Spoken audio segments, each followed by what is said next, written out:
Vokkaliga card ವಿಚಾರದಲ್ಲಿ ಚರ್ಚೆ ಆಗ್ತಾ ಇದೆ.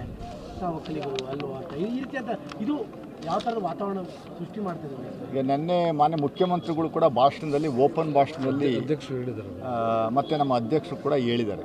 ನೋಡಿ, ಚುನಾವಣೆ ರಂಗೇರ್ತಿರುವಂಥ ಸಂದರ್ಭದಲ್ಲಿ ಒಳ್ಳೆಯ ವಾತಾವರಣ ಸೃಷ್ಟಿ ಆಗ್ತಾಯಿದೆ ಕಾಂಗ್ರೆಸ್ ಪಕ್ಷಕ್ಕೆ ಅನ್ನುವಂಥ ಒಂದು ಸಂದರ್ಭ ನಿರ್ಮಾಣ ಆಗ್ತಾಯಿದೆ.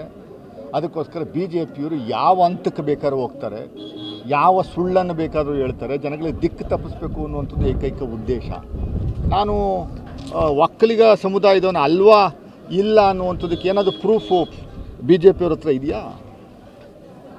ಬಿ ಜೆ ಪಿಯವ್ರ ಹತ್ರ ಏನಾದರೂ ಇದ್ದರೆ ಎಲ್ಲಪ್ಪ ಅವನು ಮಲ್ಲೇಶ ಎಲ್ಲಿ ಲೆಟ್ರು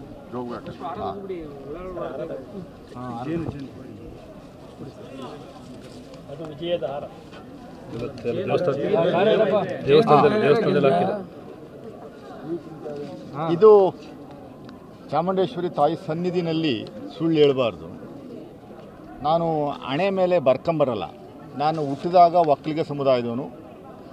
ವಿನೇಶ್ ಕುಮಾರ್ ಸೌತೆಕಾಯಿ ಕೃಷಿ ಮಾಡಿ 1 ಎಕರೆಯಲ್ಲಿ ವರ್ಷಕ್ಕೆ 25 ಲಕ್ಷ ಗಳಿಸ್ತಿದ್ದಾರೆ. ನೀವು ಕೂಡ ಅವರಿಂದ ಕಲಿಬೇಕಾ?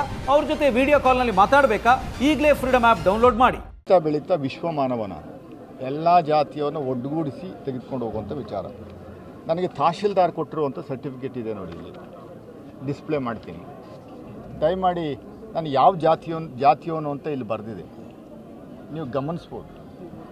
ನಾನು ಸೇರಿರುವಂಥದ್ದು ಯಾವ ಜಾತಿಯವನು ಅನ್ನುವಂಥದ್ದು ಇಲ್ಲಿ ಬರೆದಿದೆ. ಒಕ್ಕಲಿಗ 3A ಅಂತ ಬರೆದಿದೆ. ಯಾರು ಕೊಟ್ಟಿರೋದು? ಮೈಸೂರು ತಹಶೀಲ್ದಾರ್, ಮೈಸೂರು ತಾಲೂಕು ತಹಶೀಲ್ದಾರು ಇಲ್ಲಿ ಕೊಟ್ಟಿದ್ದಾರೆ. ದಯಮಾಡಿ ಹಿಂದಿನ ಸಂಸದರಿಗೆ ನಾನೊಂದು ಮನವಿ ಮಾಡ್ಕೋತೀನಿ, ಈ ಥರ ಚೀಪ್ ಪೊಲಿಟಿಕ್ಸ್ ಮಾಡುವಂಥದ್ದು ಬಿಡಬೇಕು. ಬಿ ಜೆ ಪಿಯವರು ಈ ಹಂತಕ್ಕೆ ಹೋಗೋದನ್ನ ಬಿಡಬೇಕು. ನಾನು ಯಾವ ಜಾತಿಯವನು ಏನು ಎತ್ತ ಅನ್ನುವಂಥದ್ದು ಇದು ಅವಶ್ಯಕತೆ ಇದೆಯೇ ಈಗ?